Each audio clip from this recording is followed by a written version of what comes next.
बिस्मिल्लाहिर्रहमानिर्रहीम। अस्सलाम वालेकुम ह्यूमन राइट्स फैमिली। आज जो मैं नावल रीड करने जा रही हूँ इसका नाम है इश्क अपनी मिसाल आप था, अस सैयदा रिमशा तौकीर।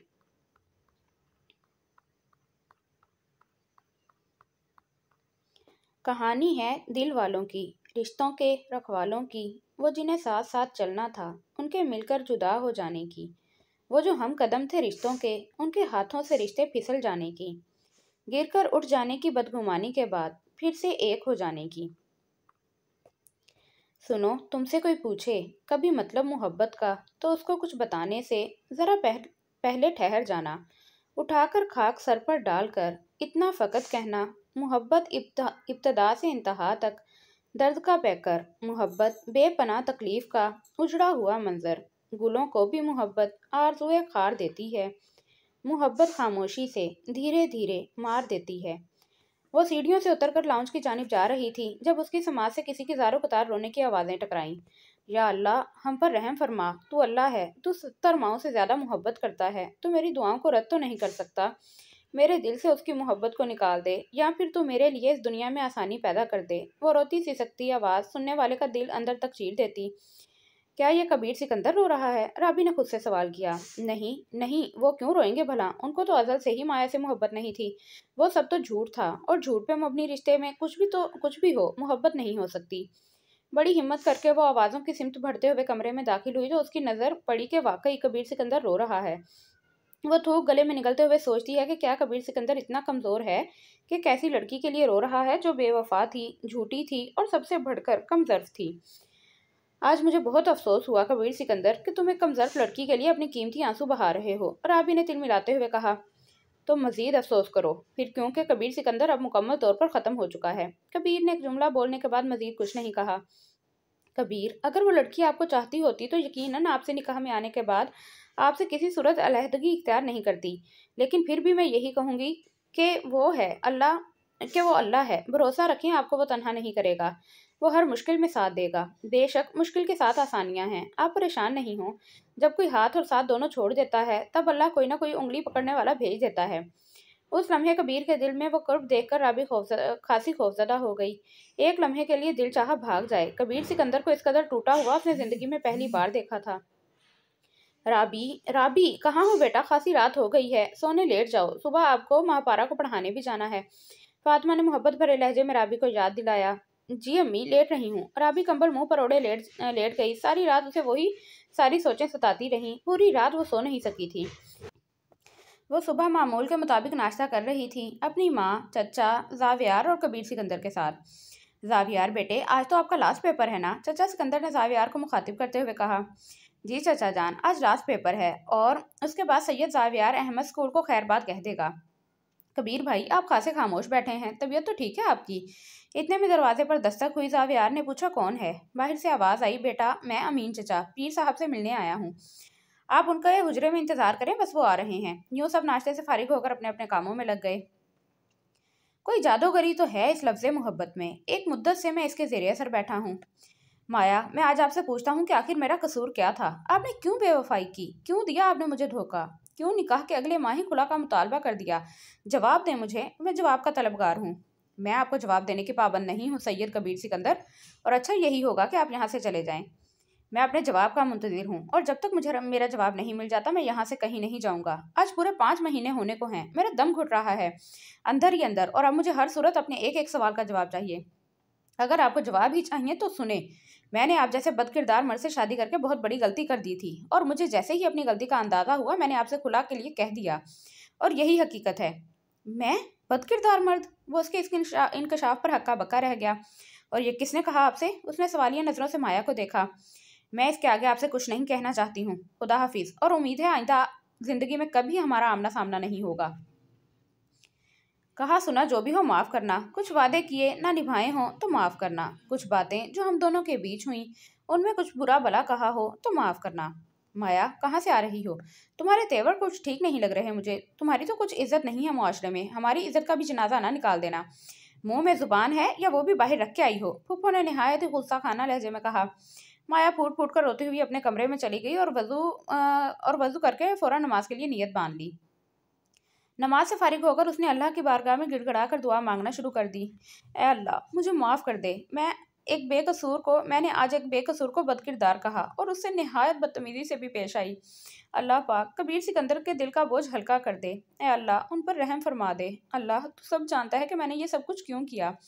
आप कबीर के दिल को मेरी नापाक मोहब्बत से पाक कर दें। उनके पाक दिल से मेरी तमाम यादों को निकाल दें। बेशक तू दुआओं को सुनने वाला है और कोई नहीं है तेरे सिवा, मेरा माबूद और मददगार। मेरी दुआ कबूल फरमा। आमीन। वो रोती सिसकती दुआ से फारिग हुई।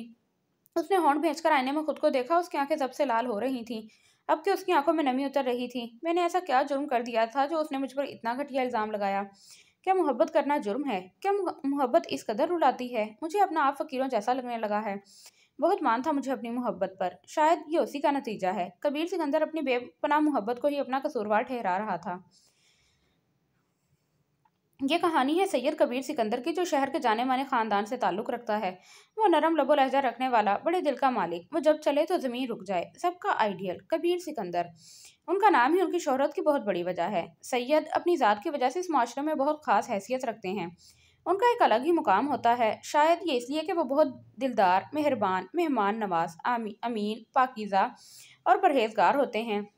उनकी यही खूबियाँ उनके लिए बाइसे इज़्ज़त होती हैं और उनमें से एक कबीर है, मेरी बचपन की मोहब्बत, जिसे मेरे बाबा जान ने मेरे लिए मुंतखब किया था। लेकिन कहते हैं ना कि किस्मत में बुराई हो तो कुछ हादसा पेश आ जाते हैं, और माया मेरी ज़िंदगी का वही हादसा थी जो हमारी खुशगवार ज़िंदगी में एक तूफ़ान की तरह दाखिल हो गई थी। इतवार का दिन था जब हमने बाहर डिनर का प्लान बनाया। लाजानिया पॉइंट जाने का प्लान बना था। फिर हमने वहाँ डिनर किया। हम डिनर से फारिग होकर निकलने ही वाले थे कि उसी वक्त कबीर की नज़र एक मजबूर लड़की पर पड़ी, जिसकी फूफा उस पर तनकीदी जुमलों की बारिश कर रही थी। और उसने कहा, माया, अब तुम घर तभी लौटना जब अपना पेट पालने की औकात हो जाए। बस वही लम्हा था जब रहम दिल कबीर सिकंदर को झूठी फरेबी लड़की पर तरस आ गया, और इस तरस को उन्होंने मोहब्बत समझने की भूल कर ली। राबी, इतनी सर्द रात है, बाहर आंगन में क्या कर रही हो? कबीर ने पूछा। कुछ नहीं, बस नींद नहीं आ रही, तभी यहाँ आकर बैठ गई। आप अब तक जाग रहे हैं? खैरियत? उसने ताज्जुब से पूछा। हाँ, सब खैरियत है। सर्दियों की रातें बहुत लंबी होती हैं और जब उदासी भी साथ हो तो काफ़ी ज़्यादा लंबी हो जाती हैं। तुम्हें एक बात बताऊं राबी, तुम कभी मोहब्बत नहीं करना। यह बंदे को जलीलो ख्वार कर देती है, कहीं का नहीं रहने देती ये मोहब्बत। अगर तुम्हें कभी मोहब्बत करनी हो तो खालिस अल्लाह से करना। हाँ, वो सच ही कह रहा था, मोहब्बत मार डालती है। बस बस कबीर, आज आपको क्या हो गया है? इतनी गहरी बातें कर रहे हैं। उसने कबीर की बात काटी। ये बातें बज़ाहिर तो बहुत छोटी मालूम हो रही होंगी राबी, लेकिन यही हकीकत है। ये दुनिया तो एक धोखा है, और जिसने ये दुनिया बनाई है, ये बात वो खुद सूरतुल हदैत में फरमाता है। यानी दुनिया की ज़िंदगी सिर्फ धोखे के असबाब हैं। चलो, आज़ान का वक्त हो गया है, मैं चला मस्जिद। तुम भी नमाज का एहतमाम करो। कबीर ने नमाज की दावत दी। जी ज़रूर। राबी ने इस बात में सर हिलाया। ये बातें बज़ाहिर तो बहुत छोटी मालूम हो रही होंगी राबी, लेकिन यही हकीकत है। ये दुनिया तो एक धोखा है, और जिसने ये दुनिया बनाई है, ये बात वो खुद सूरह हदीद में फरमाता है।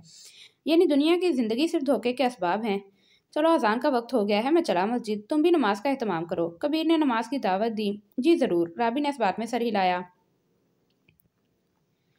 वो कराची की लाइब्रेरी बाबे उर्दू कुतुब खाना में बैठी थी जब उसकी नज़र किताब पर लिखी हुई गज़ल पर पड़ी। उसे वो गज़ल काफ़ी पसंद आई, क्योंकि वो उसके एक एक लफ्ज़ से आशना थी। माया उर्दू शायरी की दीवानी थी। वो अल्फाजों को महसूस करके पढ़ती थी, और यह गज़ल पढ़ने के बाद उसने फ़ैसला किया था कि अब घुट घुट के ज़िंदगी नहीं गुजारनी है। अब मुझे अपनी ज़ात के लिए कुछ तो करना है। वो लाइब्रेरी से घर जा रही थी कि रास्ते में उसका सामना कबीर सिकंदर से हो गया। वो इस बार उसका रास्ता नहीं रोकता, पर कुछ ही लम्हों में उसे एक आवाज़ सुनाई देती है जो उसका नाम पुकार रही होती है, कबीर सिकंदर को। वो एकदम पीछे मुड़ता है, लेकिन उसे कोई दिखाई नहीं दिया। लेकिन मैंने आवाज़ सुनी थी, और वो माया की ही आवाज़ थी। पर माया मुझे क्यों बुलाएगी? उसकी नज़र में तो मैं एक बदकिरदार इंसान हूँ। हद होती है कबीर सिकंदर, तुम्हें आज बहुत काम है और तुम इन बेकार की सोचों में लगे हो। अगर वक्त पर प्रोजेक्ट नहीं कंप्लीट हुआ तो मसला होगा। वो खुद से ही बात करने में लगा था। क्या हो रहा है कबीर? राबी ने सरसरी सा सवाल किया। नथिंग स्पेशल, बस प्रोजेक्ट बना रहा हूँ। तुम इस वक्त यहाँ? तुम्हारा तो पेपर था ना आज? हाँ, पेपर तो था, पर कैंसिल हो गया। इम्पोर्टेड हुकूमत ने हड़ताल का ऐलान कर दिया अचानक। राबी ने तफसील बयान की। यार, ये हमारी हुकूमत को क्या हो गया है? एक तो महंगाई इतनी हो गई है, गरीबों का, ओ माय गॉड, मतलब कि कल हड़ताल है, यानी ऑफिस का एक दिन ज़ाया। क्या बनेगा इस मुल्क का? और सफ़ेद पोश लोग जो किसी के आगे हाथ नहीं फैलाते, उनका क्या होगा? ये सब क़यामत की निशानियां हैं राबी। अल्लाह हम पर रहम कर दे। यार हटाओ ये न्यूज़ हेडलाइंस, तंग आ गया हूँ मैं मुल्क के इन हालातों से। कबीर ने बेजारी से कहा। औकात से ज़्यादा दी गई इज्जत और मोहब्बत कम ज़र्फ़ों को कभी रास नहीं आती बेटे। हर इंसान इज्जत और मोहब्बत के लायक नहीं होता। इंसान का ज़र्फ़ उसकी औकात बता देता है। तुम परेशान ना हो, हर एक का वक्त आता है और इंशाल्लाह मेरे बेटे तुम्हारा दौर आएगा। तुम सैयद सिकंदर अली के साहबजादे हो। सिकंदर अली ने फ़क्रिया लहजे में बेटे को सराहा। समझ रहे हो ना मेरे बेटे मेरी बातों को? जी बाबा, मैं समझ रहा हूँ आपकी हर बात। बस मुझे पता है अल्लाह जो करेगा अच्छा ही करेगा। माया का हर मामला मैं अल्लाह के सुपुर्द करता हूँ। बेशक वही है इंसाफ करने वाला। खैर बाबा, आप राशन का इंतजाम करवा दें, आज ही गरीबों में तकसीम करूंगा। ना जाने किस गरीब ने खाना खाया होगा और कौन भूखा ही सो गया होगा। उसने तासुब से कहा। हाँ ज़रूर बेटे, जब अल्लाह ने हमें नवाजा है तो हम दूसरों की मदद ज़रूर करेंगे, चाहे वो जान से करनी पड़े या माल से। अल्लाह की राह में सब कुछ कुर्बान है, बस अल्लाह हमसे राज़ी हो जाए।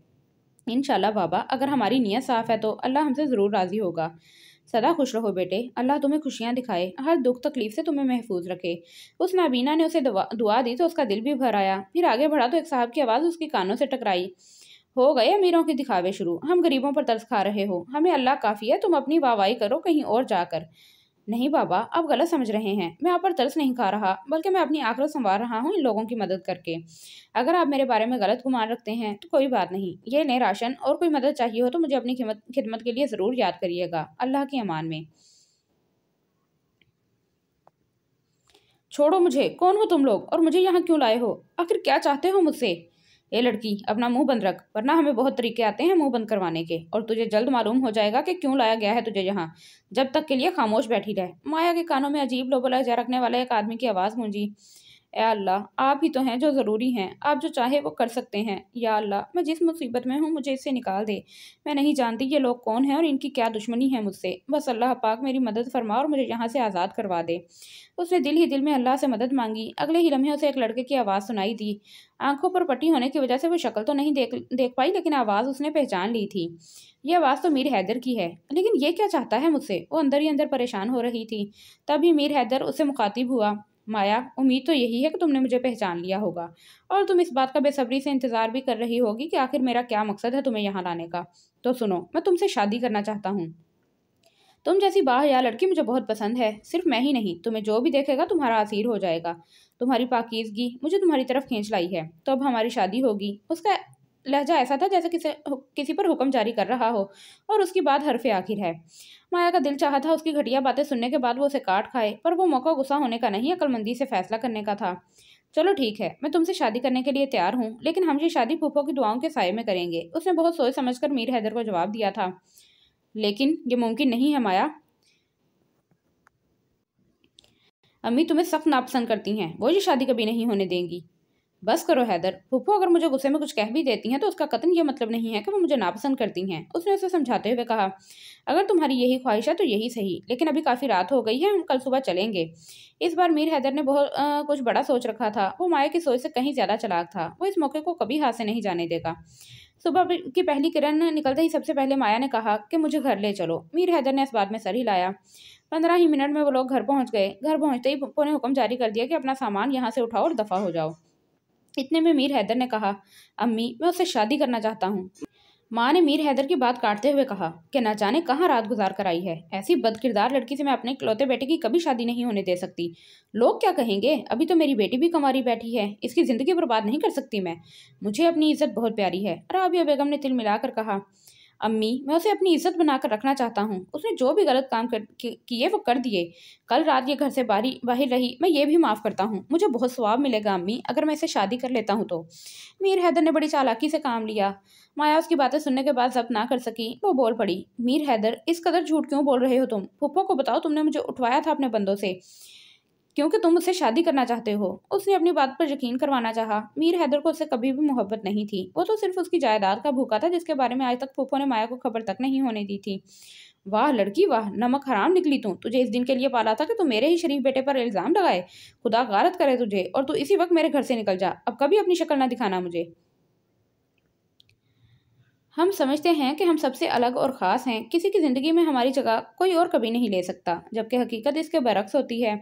लोगों को बेहतर से बेहतरीन मुतबादल मिल जाया करते हैं, और हम इंतज़ार करते रह जाते हैं कि कब उन्हें हमारी कमी महसूस होगी, हमारी तलब होगी और वो वापस आ जाएंगे।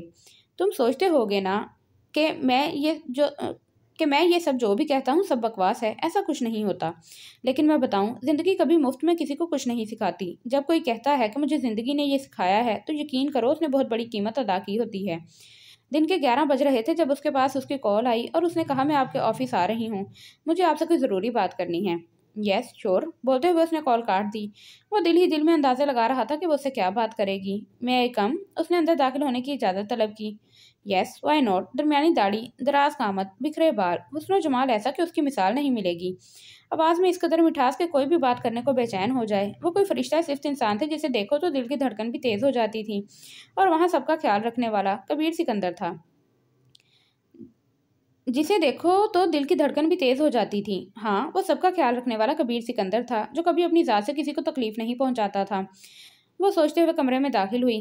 क्या कहना चाहती थी आप मुझसे? क्या फिर कोई नया धोखा देना चाहती हैं या फिर मुझे तोड़ना चाहती हैं? उलझा बिखरा सा वो उसे एहसास नदामत में धकेल चुका था। मैं आपसे माफ़ी मांगना चाहती हूँ अपने हर बुरे रवैये के लिए। मुझे माफ़ कर दें सैयद कबीर सिकंदर, मैं आपकी गुनाहगार हूँ। आप यकीन करें, अल्लाह ने मुझसे आपका इंतकाम ले लिया है, वो भी बिल्कुल उसी तरह जिस तरह मैंने आपकी तौहीन की थी। हाँ, अल्लाह आपसे बहुत मोहब्बत करता है कबीर सिकंदर। तभी उसने मुझे ये महसूस करवाया कि जब हम किसी बेकसूर पर इल्ज़ाम तराशी करते हैं या उसकी तौहीन करते हैं तो कैसा लगता है। मैं बस चाहती हूँ आप मुझे माफ़ कर दें। वो उसके आगे कुछ कहने के काबिल नहीं रही थी। मैंने आपको माफ़ किया उस अल्लाह की रज़ा के लिए जो निहायत ही मेहरबान और माफ़ करने वाला है। आप मज़ीद कुछ और भी कहना चाहती हैं या बस यही कहना था? उसने खफगी से कहा, मैं बस आपको आपके सवालों के जवाब देना चाहती हूँ कि मैंने ऐसा क्यों किया। मैंने जो कुछ भी किया वो मेरी मजबूरी थी। मैंने मोहब्बत पर फ़र्ज़ को फ़ोकियत दी थी। फूफो को ये निकाह मंजूर नहीं था। उन्होंने मुझसे कहा, खुला लो उस लड़के से। मैंने उनसे वजह पूछी, लेकिन उन्होंने कहा कि तेरे बाप ने तेरी शादी की हर जिम्मेदारी मुझे दी है, तभी मेरा फैसला चलेगा और मैं नहीं चाहती कि ये निकाह रहे। फ़ौरन खुला लो। और मैं फूफो के एहसान तले दबी हुई थी। वो जैसी भी थी, लेकिन बाबा की फौतगी के बाद उन्होंने ही मुझे पाला था। मैंने जो कुछ किया अपना रिश्ता बचाने के लिए किया, क्योंकि बाबा हमेशा कहते थे कि बेटा कभी भी तुम रिश्तों का मान नहीं तोड़ना। बाजार में तो सब कुछ मिल जाता है, लेकिन रिश्ते नहीं मिलते। ये रिश्ते हमें बहुत मुश्किल से मिलते हैं। रिश्ता निभाना हर एक के बस की बात नहीं होती। खुद को दुखों में धकेलना पड़ता है दूसरों को खुश करने के लिए। वो रोहानसी होकर बोली। वो उम्मीद की रोशनी लिए उस घड़ी उसे सब बता रही थी।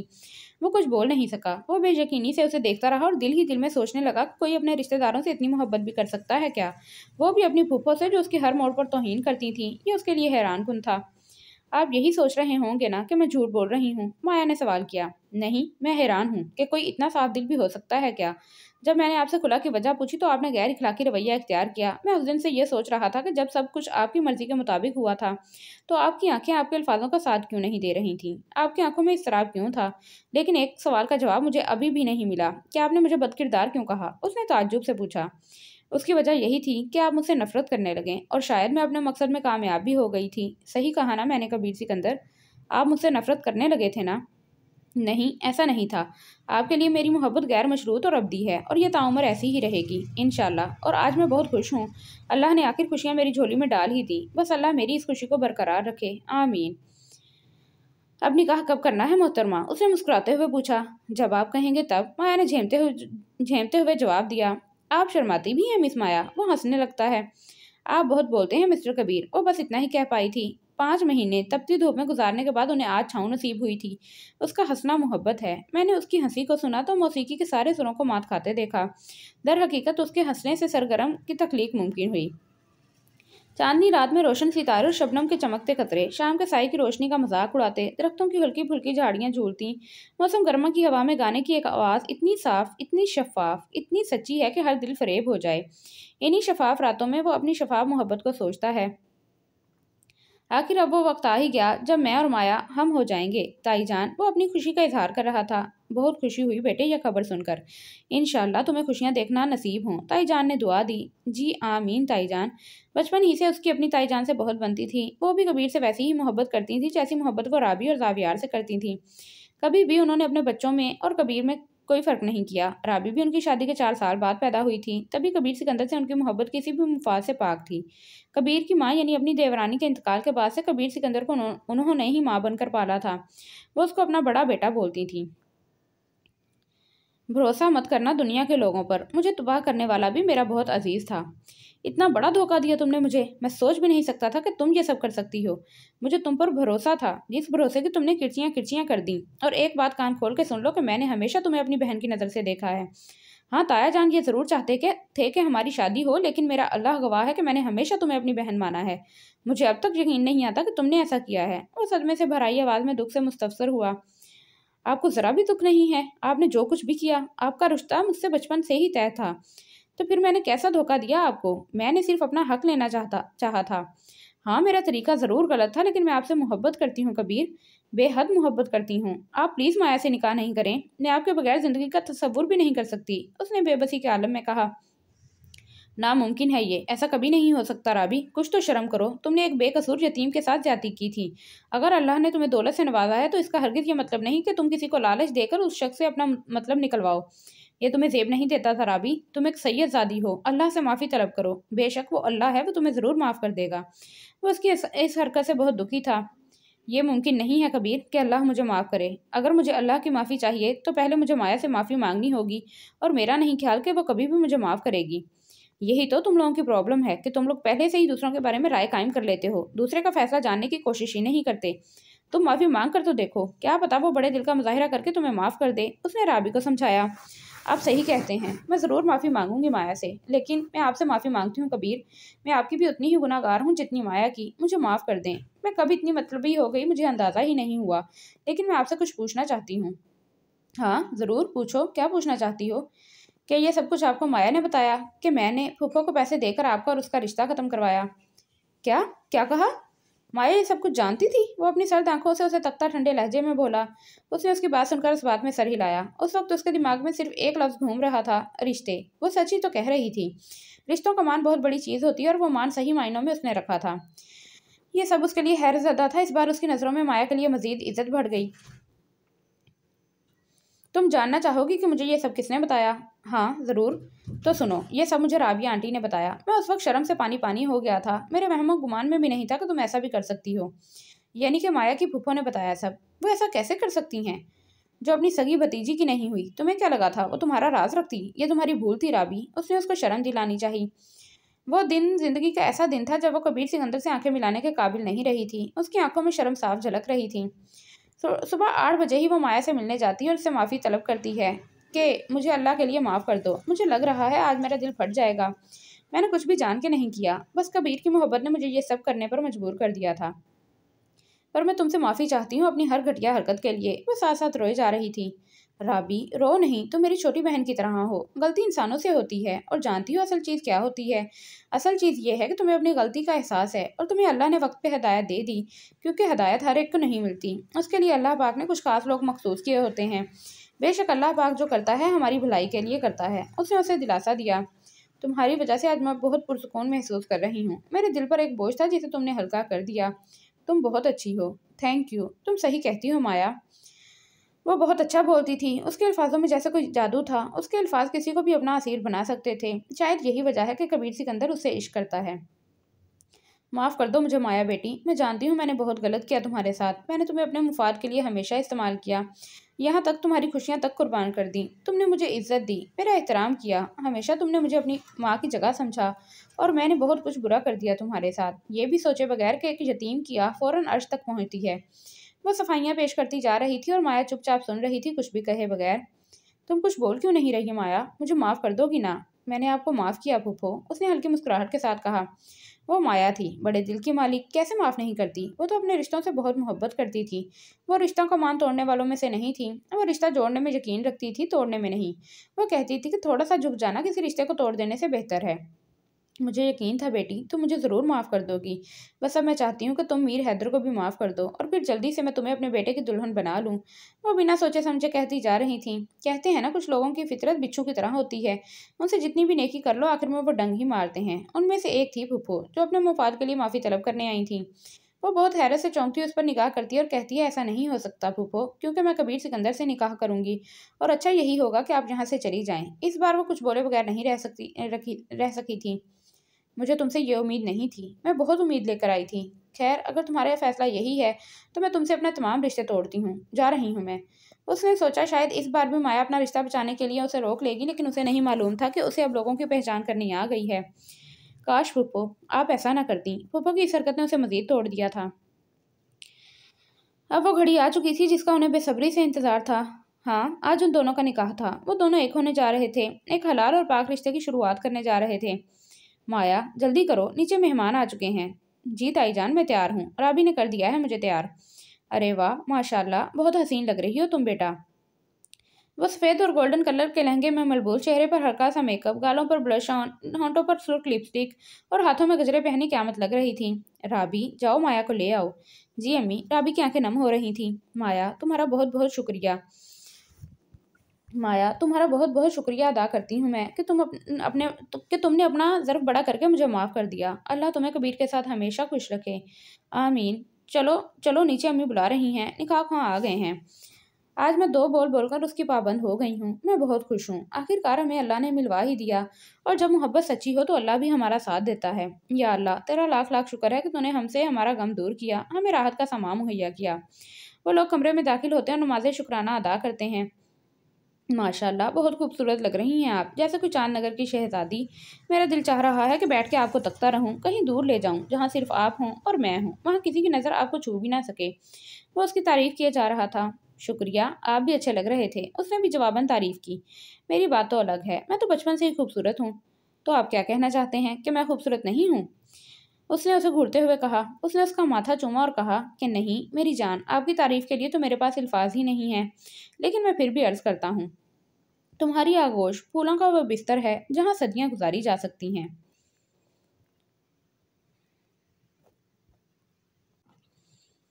उसने झेमते हुए कहा, आई लव इट। वाह वाह, क्या बोलते हैं आप। तुम्हें अच्छा लगा? हाँ बहुत। मैं आपसे कुछ कहना चाहती हूँ। माया की आंखों में आंसू भर आए थे। हाँ कहो, पर आप रो क्यों रही हैं? मैंने आपके साथ बहुत गलत किया था ना, आपने मुझे माफ़ कर दिया था। हाँ मैंने माफ़ कर दिया मेरी जान। अगर मैंने माफ़ ना किया होता तो मैं कभी आपसे निकाह नहीं करता, क्योंकि निकाह का दूसरा नाम मोहब्बत है। और अगर मोहब्बत नहीं करता तो आपको आपको अपने ऊपर हलाल नहीं करता। और आप फिक्र मत किया करें, मैं आपसे जब तक मोहब्बत करूँगा जब तक अल्लाह पाक मुझसे ये तौफीक छीन नहीं लेते। हाँ मैं आज आपको 2 बातें बताना चाहता हूँ और उम्मीद है आप उसे मरते दम तक याद रखेंगी। पहली बात, मुझे आपसे बेतहाशा मोहब्बत है। दूसरी बात, हमारे दरमियान जो भी झगड़ा हो आप पहली बात कभी नहीं भूलेंगी। इंशाल्लाह मैं पूरी कोशिश करूंगी कि इसे मरते दम तक याद रखूं। एक बात बताएं माया। जी। आपने कभी बताया नहीं मुझे, क्या आप भी मुझसे मोहब्बत करती हैं? उसने उसे अपने हिसार में लेते हुए कहा। यह भी कोई बताने वाली बात है कबीर, अगर मोहब्बत ना होती तो दोबारा निकाह का सवाल ही पैदा ना होता, और आपकी मोहब्बत ही है जो मुझे महसूस कराती है कि हर चीज़ खूबसूरत और बेहतरीन है। उसने नज़रें चुरा ली थीं। जब वो मुस्कुराती है तो फूलों पे शबनम चमकती है, हवाएं रक्स करती हैं, चश्मे का पानी गीत गाने लगता है और कायनात हरकत छोड़कर उसे बगौर देखने लगती है। वो माया की पहली सुबह थी अपने ससुराल में। नाश्ता तैयार था, खाने की मेज़ पर बैठे सब लोग ही नाश्ता कर रहे थे। तभी ताईजान ने कबीर को मुखातिब करते हुए कहा, कहीं घूमने का कोई प्लान बनाया है या नहीं? जी ताईजान, मैंने सोचा है पाकिस्तान टूर पर जाएं, और ये भी सोचा कि आप लोग भी हमारे साथ चलें।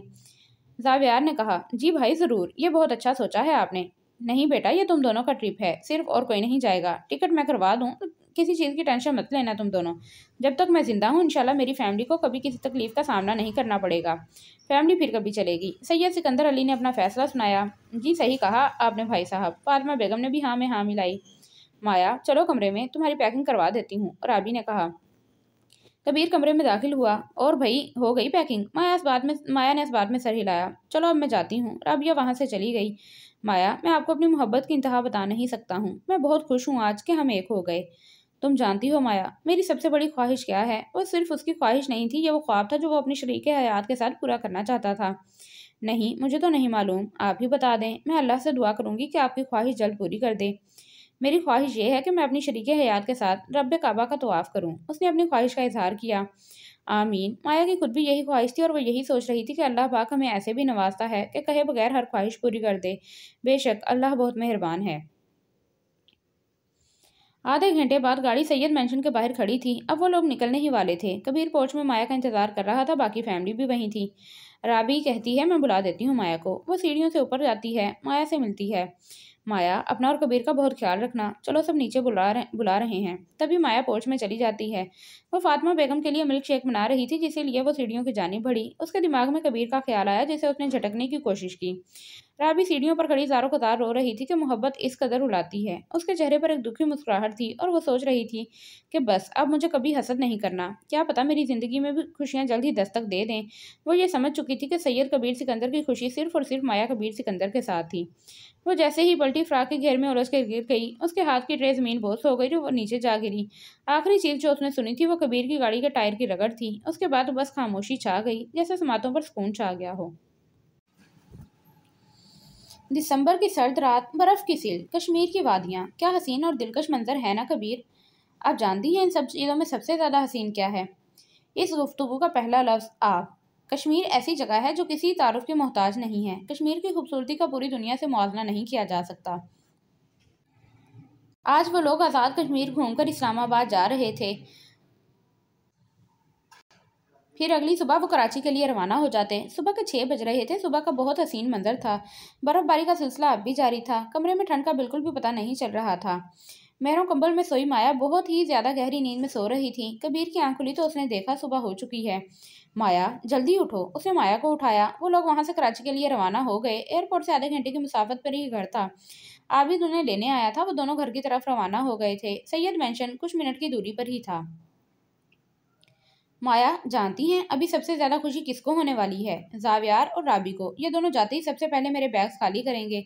मैं काम के सिलसिले में जब भी इस्लामाबाद जाता था तो इन लोगों की फरमाइश की लंबी लिस्ट मेरे दिमाग में फिक्स होती थी, और जहां मैं गलती से भी कुछ भूल जाऊं तो बस दोनों का नाराज होना पक्का। वो हंस रहा था। हाँ, बचपन बहुत खूबसूरत होता है, और जहाँ कोई नखरे उठाने वाला भी हो तो नाराज होने में भी मजा आता है। मेरे नखरे उठाने वाला तो कोई था ही नहीं। जो मैं किसी से नाराज होती, वो उदासी से कह रही थी। अरे उदास ना हो मेरी जान, मैं हूं ना आपके नखरे उठाने के लिए। हल्की मुस्कुराहट उसके चेहरे पर बिखरी हुई थी। चलो भाई, घर आ गया। बातों बातों में पता ही नहीं चला। सिकंदर अली ने कबीर को यह खबर देने से मना कर दिया था। तभी अब तक कबीर की कुछ खबर नहीं थी कि राबी अब उनके बीच नहीं रही। वो दोनों घर में दाखिल होते ही वहां बहुत खामोशी छाई हुई थी। आज इतवार है, शायद तभी सब अपने अपने कमरे से नीचे नहीं आए। लेकिन राबी तो उठ जाती है, पता नहीं क्यों नहीं उठी। चलो ऐसा करते हैं, हम लोग कमरे में चल के फ्रेश हो जाते हैं, फिर आराम से नीचे आएंगे। वो माया से कह रहा था। जी ठीक है। वो कमरे में चली गई। कबीर, उसका नाम पुकारा गया। जी बाबा। देखो, मैं आज तुम्हें जो कुछ बताने जा रहा हूँ हौसला रखकर सुनना। राबी अब हमारे दरमियान नहीं रही। ये क्या कह रहे हैं आप? ये कब्र कैसे हुआ? बताएं बाबा। वो हैरानी के आलम में था। फोन पर बात करता जावियार घर में दाखिल हुआ। तभी उसकी नज़र फोन में लथपथ पड़ी राबी पर पड़ी, और राबी की ऐसी हालत देखकर फातिमा बेगम को आवाज़ लगाई, जो अपनी दुआओं के साए में माया और कबीर को रुखसत कर रही थी। राबी, राबी, उठो, ये क्या हो गया तुम्हें? अम्मी, अम्मी, देखे राबी को क्या हो गया है। अरे मेरी जान, मेरी बेटी, क्या हो गया तुम्हें? वो समझकर भी समझना नहीं चाह रही थी कि अब राबी उनके बीच नहीं रही। दिल मानने को तैयार नहीं था। जावियर को कौन ये समझाता कि उसकी बहन अब इस दुनिया से रुखसत हो चुकी है। वो उसको हमेशा के लिए तन्हा कर गई है। फातिमा बेगम जोर जोर से रोने लगी। उनकी आवाज़ों से सिकंदर अली भी भागे चले आए। राबी की लाश देखकर उनके पैरों तले से जमीन निकल गई। एक लड़की जिसने अभी जीना शुरू भी नहीं किया था, जिसने अभी बाहर की दुनिया भी ठीक से नहीं देखी थी, वो मोहब्बत के नाम पर अपनी जिंदगी गंवा बैठी थी। बदकिस्मत थी वो, जिसे ना अपनी मोहब्बत मिली और ना अपनी जिंदगी। लेकिन वो जिंदा रहकर करती भी क्या? बहुत मुश्किल था उसके लिए रोज अपनी मोहब्बत को किसी और के साथ देखना। सैयद सिकंदर अली फातिमा बेगम को दिलासा देते हैं, पर वो कैसे सब्र करती? उन्होंने अपनी जवान बेटी खो दी थी। उन्हें खबर भी नहीं थी कि बेटी के साथ हुआ क्या था। उन्होंने सोचने की जहमत ना उन्होंने सोचने की जहमत की थी। ना जाने आजकल के माँ बाप क्या सोचते हैं। क्या पैदा कर दिया, बस उनकी जिम्मेदारी खत्म हो गई। अब बच्चा स्याह करे या सफ़ेद, उनकी कोई जिम्मेदारी नहीं है, और ख्वाहिश रखते हैं कि बच्चे नेक और फर्माबरदार हों। आज अगर माँ बाप अपने बच्चों की सिर्फ अच्छी तरबियत ही कर लें तो इस दुनिया में कोई राबी पैदा ना हो। खैर से जनाजा उठाने का वक्त आ चुका था। सबका रो रो कर बुरा हाल था। जावियार सख्ते की हालत में था। भाई तो बहनों के मुहाफिज होते हैं, फिर भी राबी को बचा नहीं सका। वो दिल ही दिल में अपने आप को कसूरवार ठहरा रहा था। कंधा देने गया तब भी दिमाग में यही ख्याल था, मैं अपने भाई होने का हक अदा नहीं कर सका। उन सबकी जिंदगियां अब उजड़ चुकी थीं। घर में सिर्फ खामोशी थी। यकीन करें, किसी को फर्क नहीं पड़ता किसी के चले जाने से। बस सिर्फ माँ बाप जीते जी मर जाते हैं। बाबा, आपने मुझे क्यों नहीं बताया उस वक्त? अगर आप मुझे इतला देते तो मैं वापस लौट आता। उसके आंसू नहीं थम रहे थे। या अल्लाह, मेरी बहन की मगफिरत फरमा। आमीन। मैं तुम्हें बताना चाहता था, लेकिन तुम पहले ही डिस्टर्ब थे और यहाँ बहुत टेंशन थी। यहाँ सबको संभालना भी था।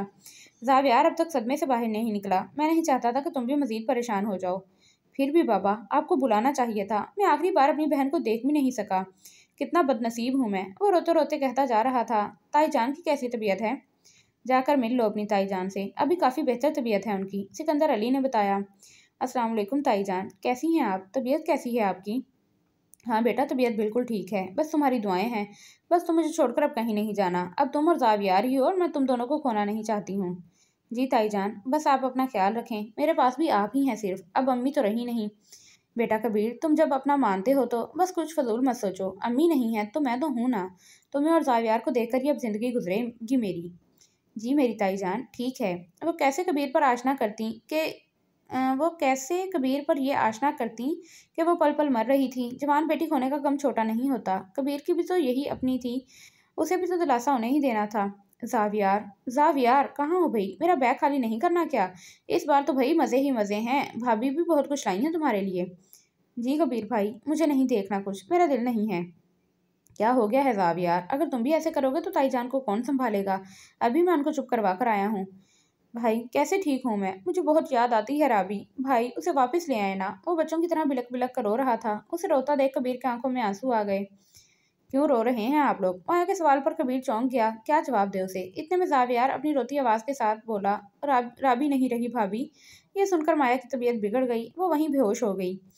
जावियार, डॉक्टर मुस्कान को कॉल करके जल्दी बुलाओ, ये उनकी फैमिली डॉक्टर थी। जी भाई, मैंने कॉल कर दी है, बस वो आती ही होंगी, आप परेशान ना हो, भाभी को कुछ नहीं होगा। जावियार ने उसे तसल्ली दी।